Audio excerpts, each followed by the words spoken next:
Good morning everybody, this is Paula from the Purple Marker, welcoming you back to another session. Thought today we'd begin by making a landscape painting, and I've always been inspired by the artworks of Monet, Van Gogh, all the Impressionist artists, and I thought it might be fun to just be a little bit creative but make something of my own based on their artwork. So here goes. I'm going to begin by first of all sketching in a horizon line. Now I don't put it halfway because I tend to think that that's not very creative and that's to be expected. It's too uniform. So I drop to the bottom third and I don't even have my horizon so that it's actually a straight line. I tend to use my pencil a little strangely. I hold it by the end, so I'm not applying a lot of pressure. This allows also for some looser marks. I thought in the background, I might do some rough poplar trees or something that resembles them. I'll just begin by making a few overlapped shapes. Sort of wonky triangles, if you like. So that would be actually the midground. In the foreground, I would probably have some blades of grass. And of course, grass never grows the way you expect it to. I would also put might actually put a bit of a lake here. Now that has to be a straight line because water always finds its lowest point. And there would obviously be a few little ripples closest to the shore. In the background, I may have a couple of mountains. Or as Bob Ross would say, a couple of mighty mountains. Of course, we know that what's going to happen with those is that they will fade out as they get further away. So I'm going to begin with my furthest away point, which is actually my sky. And to create that, I'm using, let me show you, a Bemidji artist brush. This is number 12. I begin by wetting the brush. Actually, I might wet my colours as well. I'm using Meaden colours. So I'm just going to give them a bit of a squirt just to start activating the colours. It's quite a nice palette, this one. I'm going to go for a fairly light blue. And I'm just going to lightly wash it over the page. Doesn't matter if it goes into trees a little bit. It's more about getting that first layer of colour down.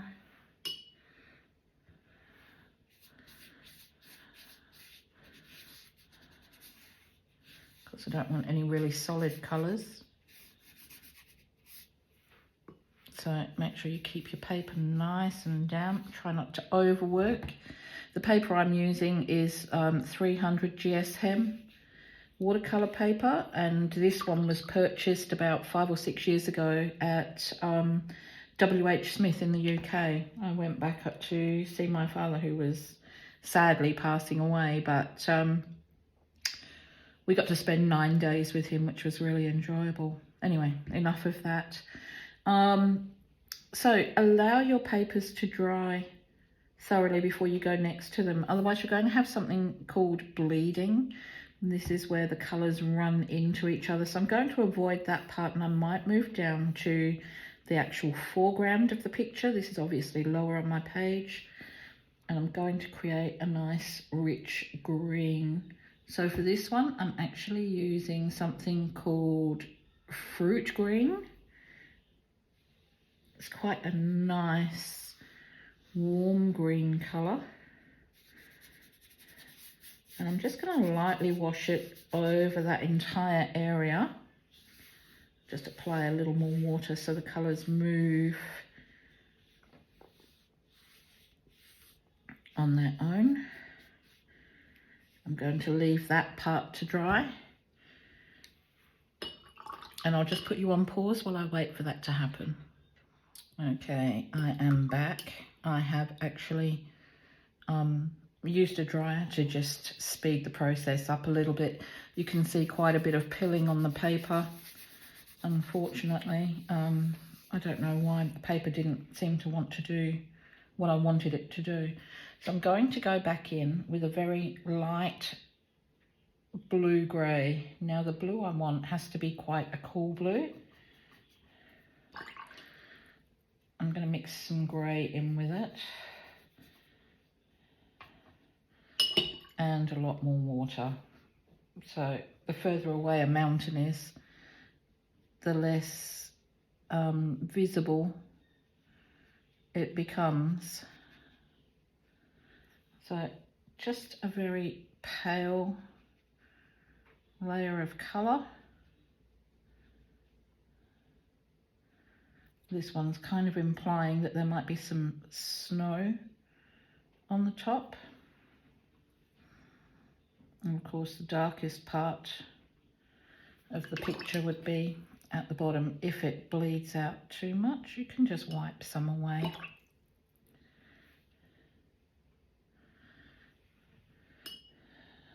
Okay, so I'm going to go a little darker for the next. I'm going to kind of leave a bit of a gap here. And I've left the gaps just to avoid that bleeding of the paint.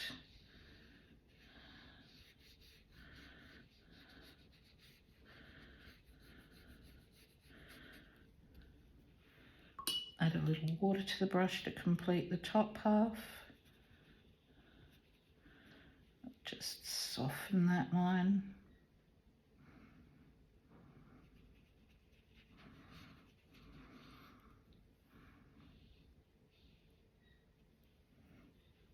Okay, might add a touch of more blue for this one over here. Again, just leaving a very small gap. Just until it's dried. And to prevent that bleeding from happening. And the last mountain, I can actually add a little bit more detail to this one because it's closer to the viewer's eye.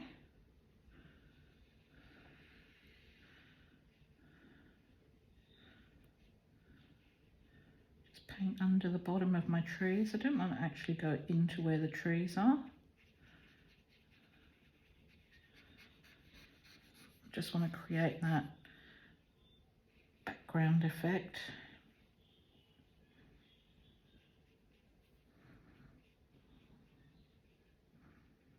Because my trees may go up higher than this, and that's okay.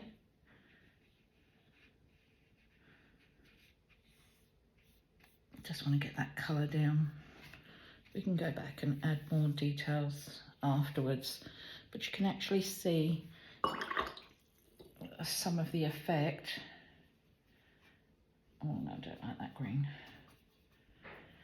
Might just add a little green in here just to warm it up and bring it a bit closer.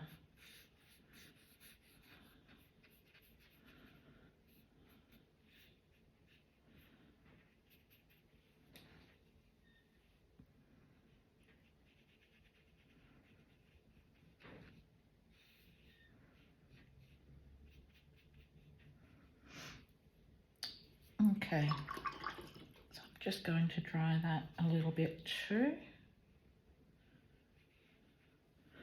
just to prevent any further bleeding. Be right back.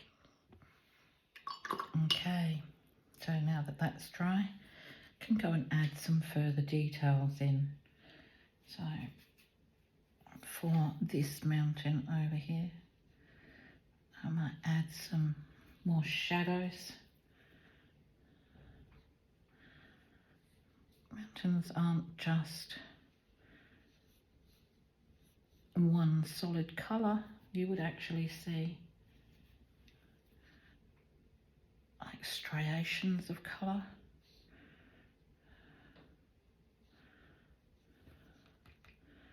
If it's too much, you can always just dab them out.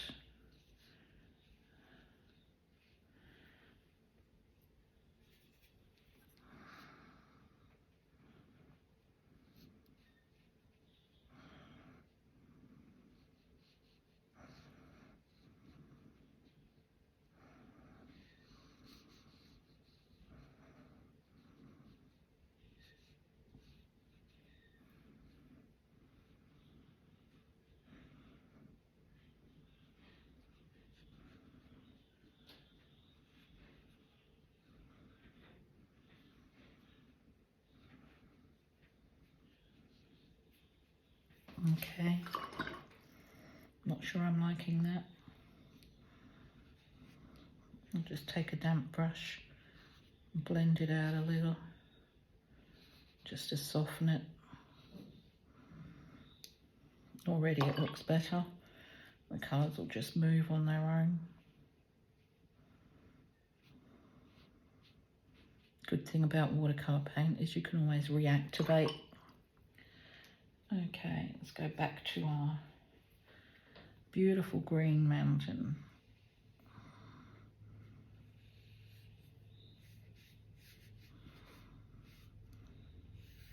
Let's just warm him up a little bit. He was looking a bit too distant.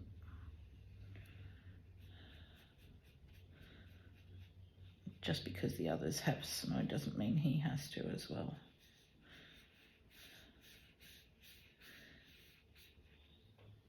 I just warm that up.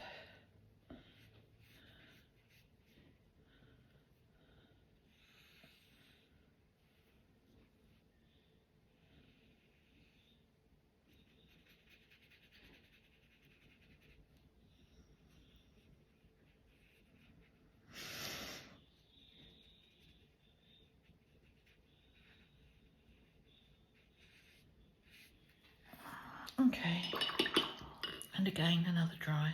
I don't leave my brushes sitting in the water. It's not very good for them, so I always just lay them down. I've switched to a Bemidja number 7 round, just so I can get some smaller details on my trees. Going to start with quite a medium green to start with. And I'm just going to lay down some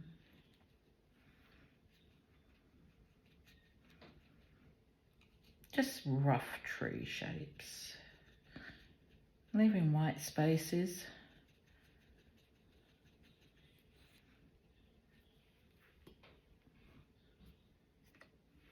As trees are not always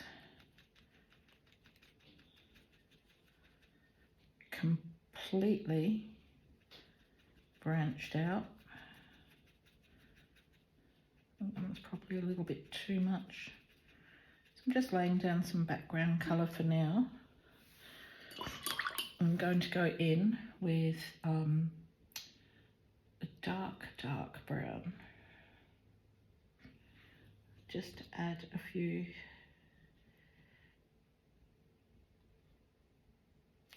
trunks and branches. Of course you wouldn't see everything.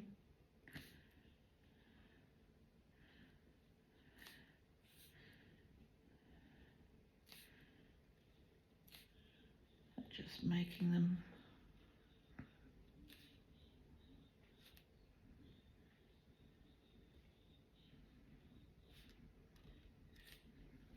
I might add some watery lines in the background to make it look like there's a whole forest of them.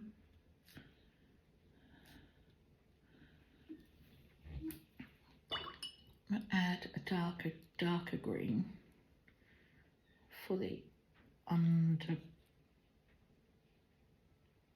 brush area.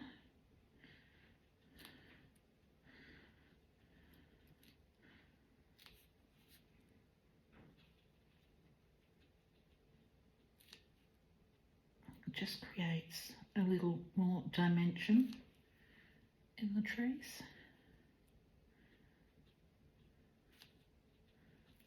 So wherever I see a lighter gap, not all of them, but just splatter it around a little.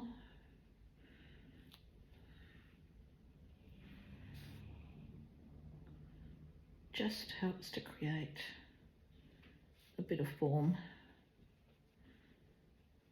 in the trees. I'm going to soften that in a moment with some lighter colour. I'm going to take some white and add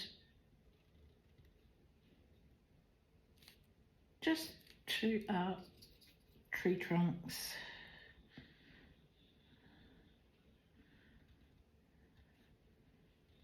Doesn't matter if this doesn't work so well. It's just to create a lighter and darker area within trunks. I can always go over it afterwards with a pen. I'm going to create some really light green highlights on our trees.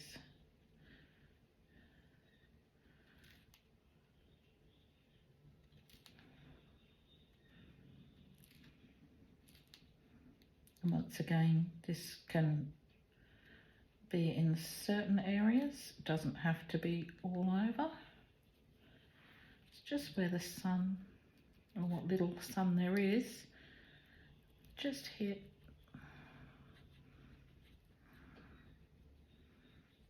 the edges of the trees and create a lighter portion to the trees. Now, let's come down to our foreground, and I said before we would put in some grass. Now, because it's quite close, we're going to have to make quite watery dark green, and because it's the foreground,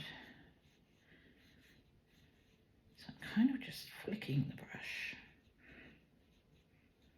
just lightly, random directions.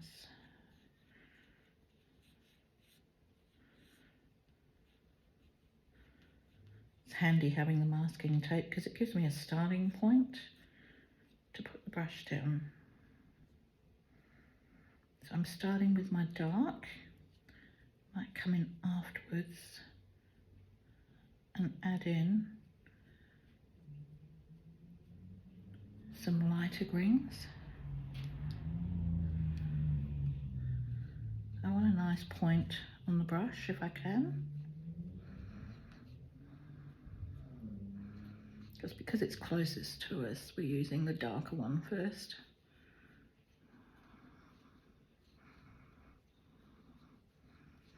Those things are more in focus when they're closer to you. I'm just going to switch up the colour a little bit. And come back in and add another layer of grass. Just a quick layer.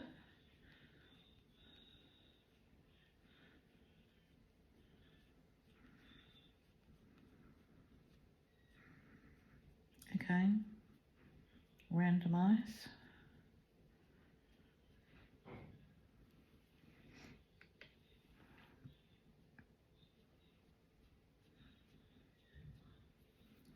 Change up the colour again if you want to.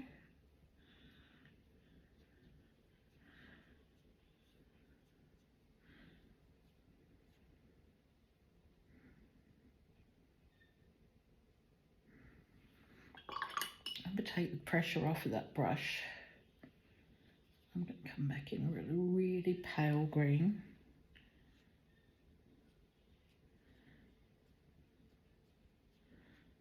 So this would be the absolute final layer of grasses. But you can see how it's created some wonderful depth to the grass that I have.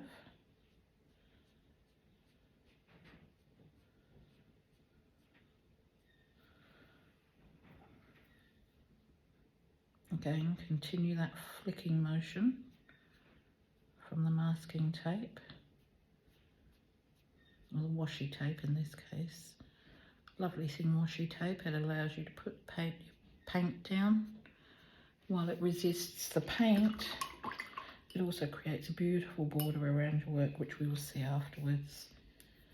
Now, I have a lake here that I need to work on. I might switch back to my other brush. Go back to my number 12.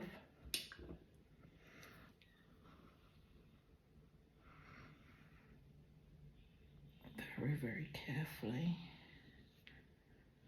painting in. I'm sticking to lines that go straight across. It doesn't matter that we've got the grass there. Going to start with a lighter blue.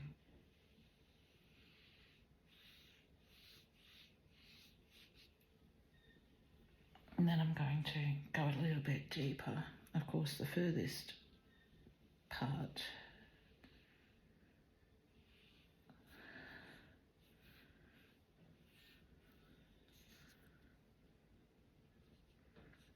I don't know if you saw what I did there.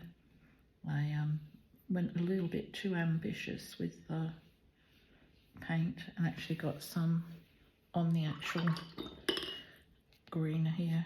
So I just wiped back with my finger and then put my paint back in. Okay. Going to dry that very, very quickly. And we're back, nice and dry. Though it has buckled the page a little bit, but I can fix that afterwards. Going to add a darker blue along the edge.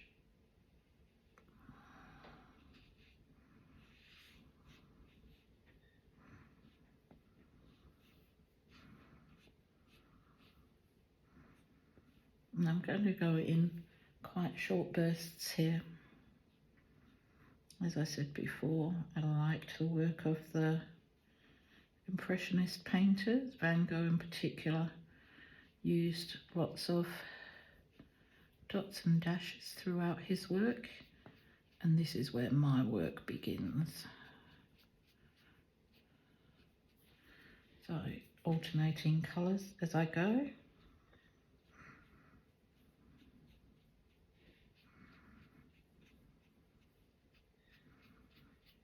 Going to go over and repaint the entire piece.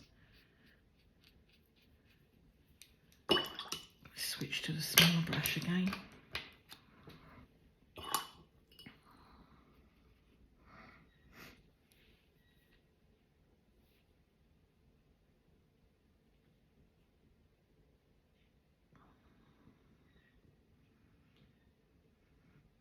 And the fact that my watercolour on the paper is already wet is allowing for a really pleasant blending.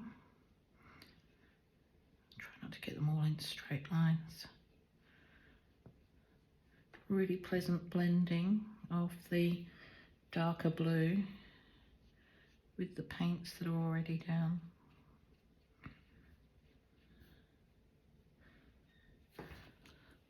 Okay. I'm going to do the same thing. I'm going to turn my book upside down. I'm going to work on the sky. Now, with my sky, because I'm so influenced by Van Gogh,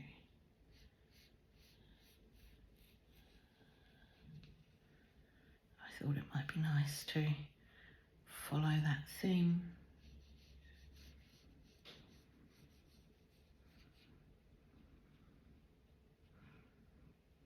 And let's just go back and have a play with that, because there's no sun in this sky, but there will be.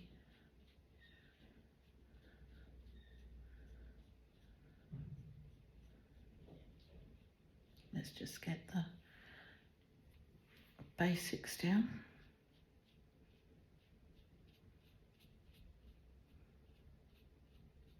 And then we can work on building that up.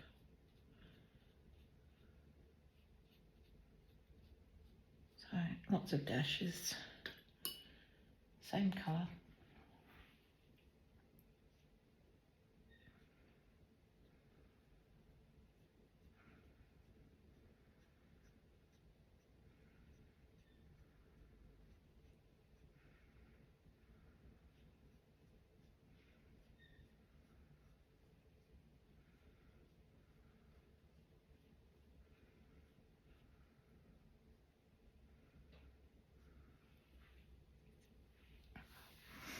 Last few areas.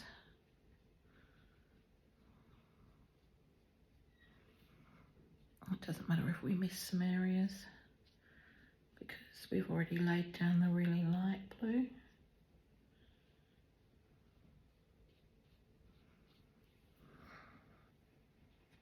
So for my sister Jenny, if you're watching this, inspired by the work that we did previously, but I'm putting my own spin on it.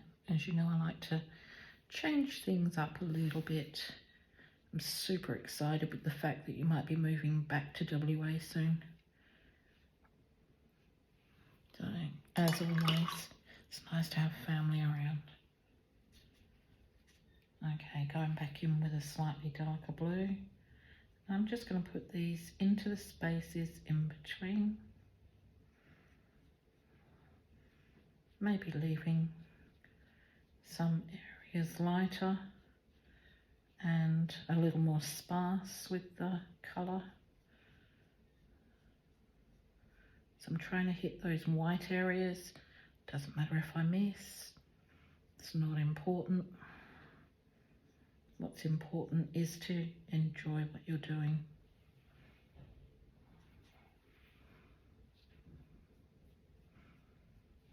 Oh, not enough water on that brush. So that's something I see my students at school do all the time. Try to work with a very dry brush. It doesn't lend itself well to watercolours. Of course, they're called watercolours for a reason. Because you need water.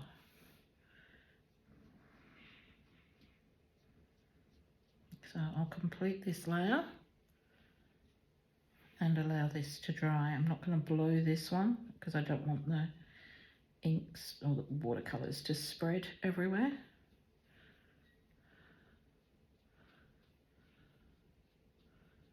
So just trying to finish off this layer that I've done. And then I'll go and take a break. Okay, I'll be right back. Okay, so that's dry. Going to add, oh, that's a bit dirty.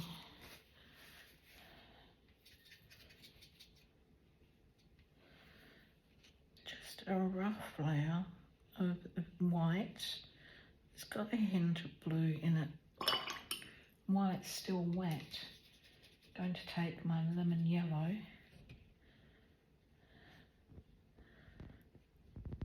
and add that to the white.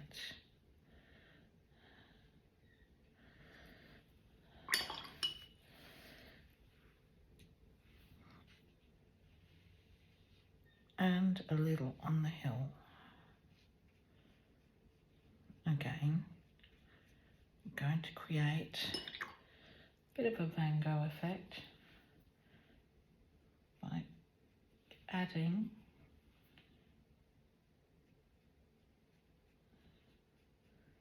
the short dashes.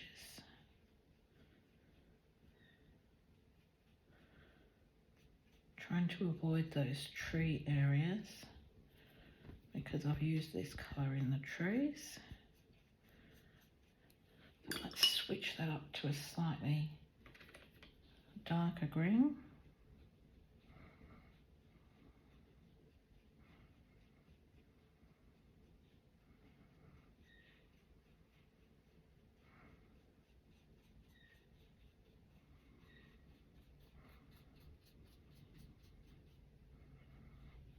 And again, darker again.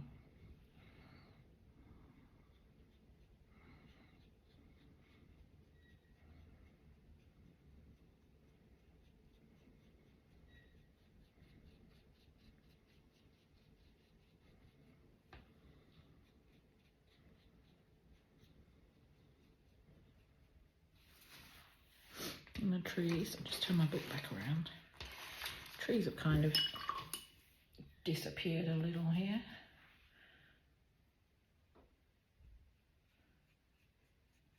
Some more light.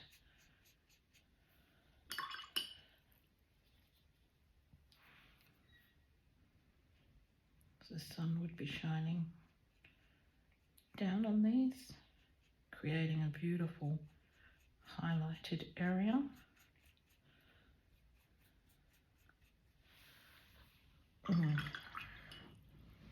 And the same with the mountain.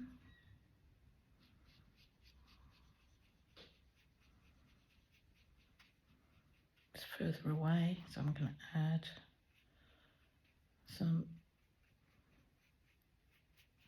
small dashes.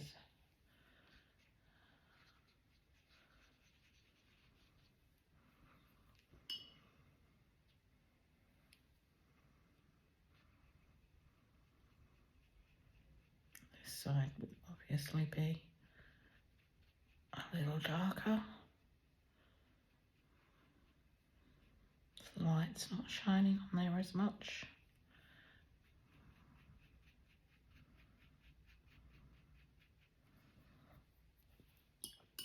I might add a little pale blue to this mountain, smaller strokes. Just helps to create that wonderful illusion of being impressionistic. I'm just taking my white and adding that to the background. It's got a slightly grey tinge to it, greenish colour. So it's still paint going on, even if it is slightly tinged. That's perfectly okay. Going to add some lighter colours to my grass.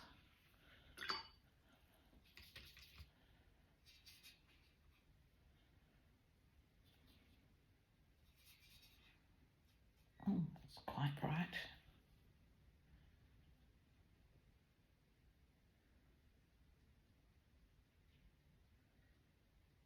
Okay.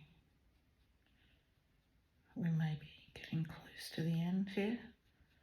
I'm going to let it dry and then add in some wonderful Unipin white ball gel marks just to finish off.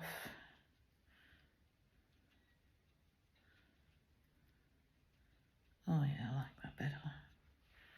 That's such a cool colour.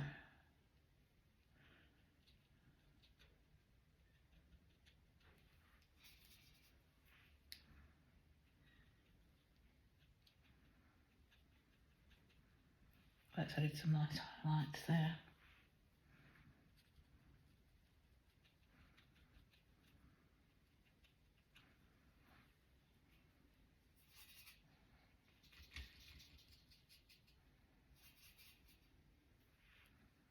Just this nice tree.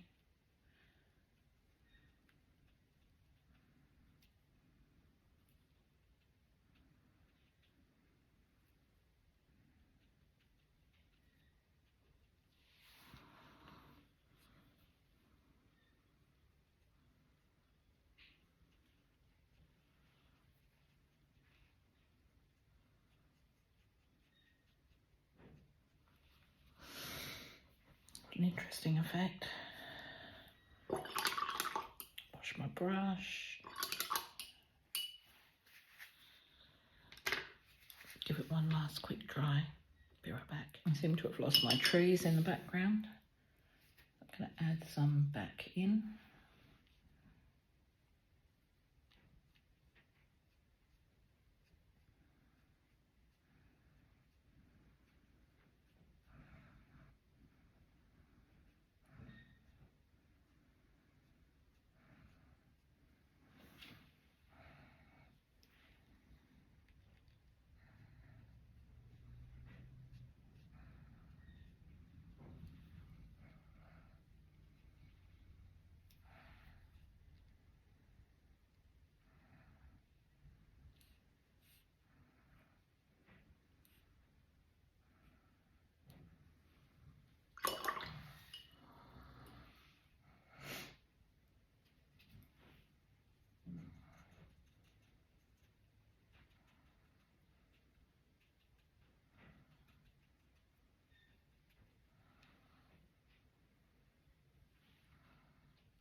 shadow.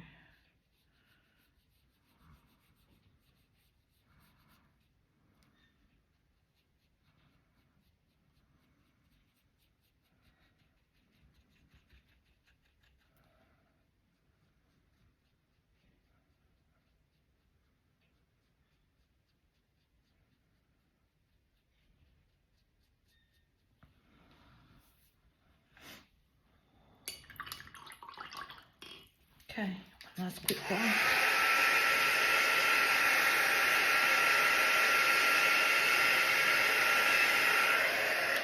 Sorry about the noise. Going to switch to my white Uniball pen. Going to add some highlights back onto my mountain. Looks a bit uniform.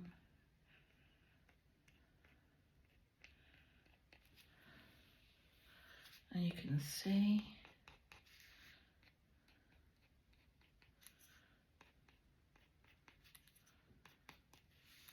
just creating some areas of interest. Going to turn my paper slightly, add a few to this glorious mountain. Not too many. This mountain here, just to create some interest.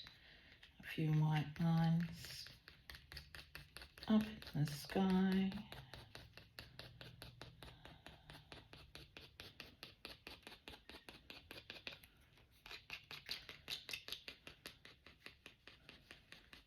Create that circular movement of light, a haloing effect. Also helps to lighten up the blue lines I've already put in and increases the overall impressionistic effect. Okay, I think my trees could use a little lightening up.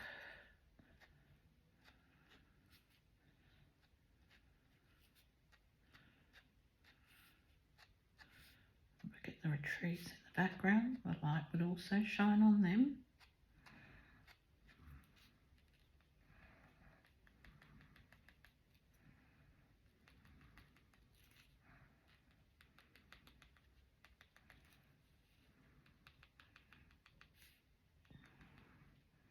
Don't want to lose the shape of my trees, but I seem to be losing them a little here.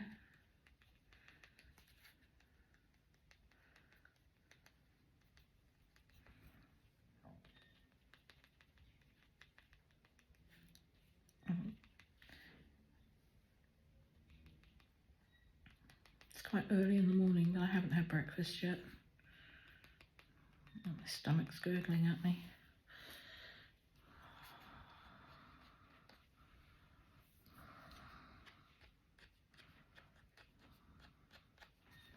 Oh, add some nice light highlights to my vegetation in the foreground. Not too much, just the very tips.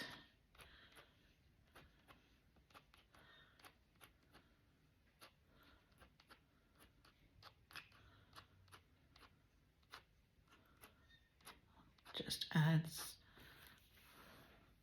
just yet another dimension to what we've already done. Oh, the water. So where the water meets the edge of the land, there's always going to be a few little splashes, which of course are going to reflect light. Again, small dashes, and even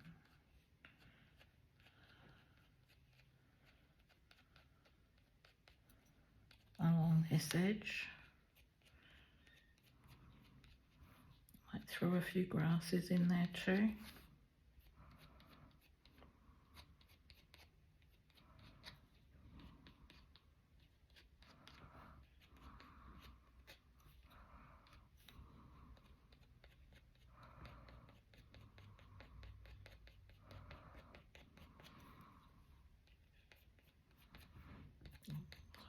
to imagine that the light is reflecting in here. I might have to add a little yellow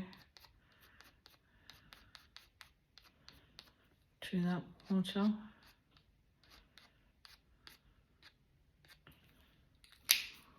Just a very tiny bit of very pale yellow.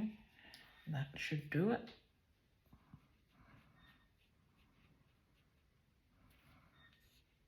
Just to give the impression that, oh, I washed it out.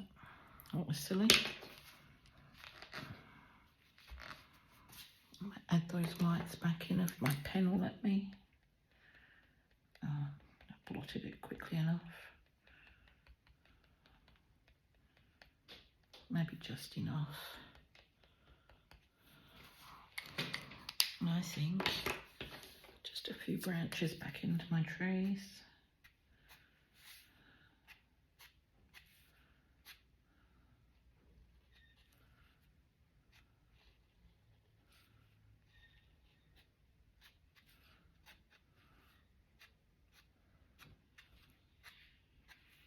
You wouldn't see lots of them.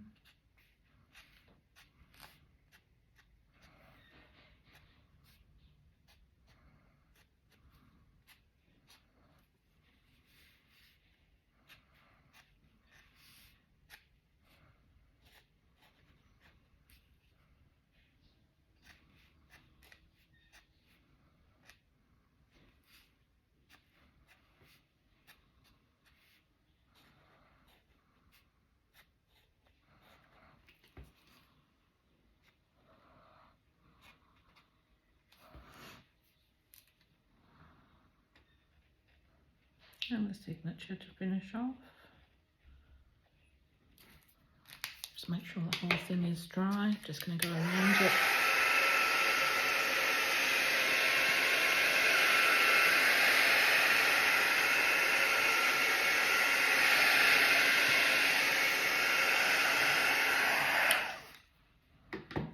Carefully pull the washi tape away. Now the trick to removing tape is to ensure that you keep it nice and flat as you pull away, and go gently. Doesn't have to be fast. This is actually still quite sticky, it could be used again if you were so inclined. Again, low and slow.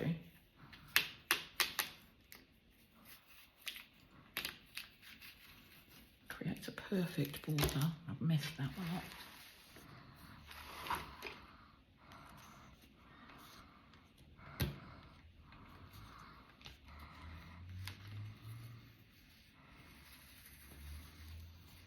Nice and slowly. I've got a bit of white, a bit of blue that's leaked under the tape. I'll show you how to fix that with your white gel pen afterwards.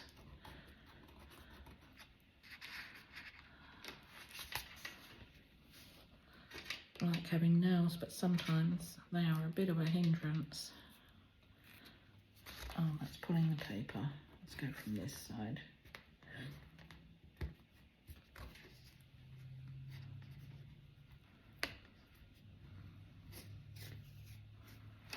Again, nice and slow. I want the paper to stay where the paper's meant to be.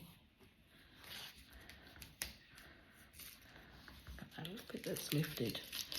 A little bit of glue can fix that. So, now to fix up that little bit of leakage at the top, a white gel pen. If you can get it to work.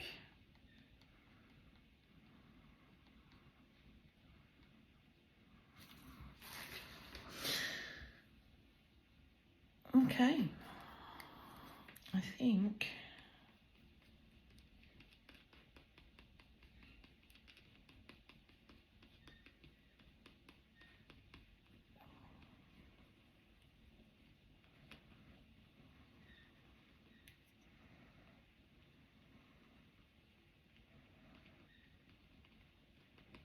I think we can say that this is done.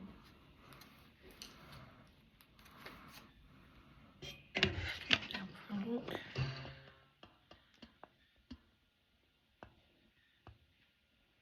Don't forget to like, subscribe, leave a comment, share with your friends.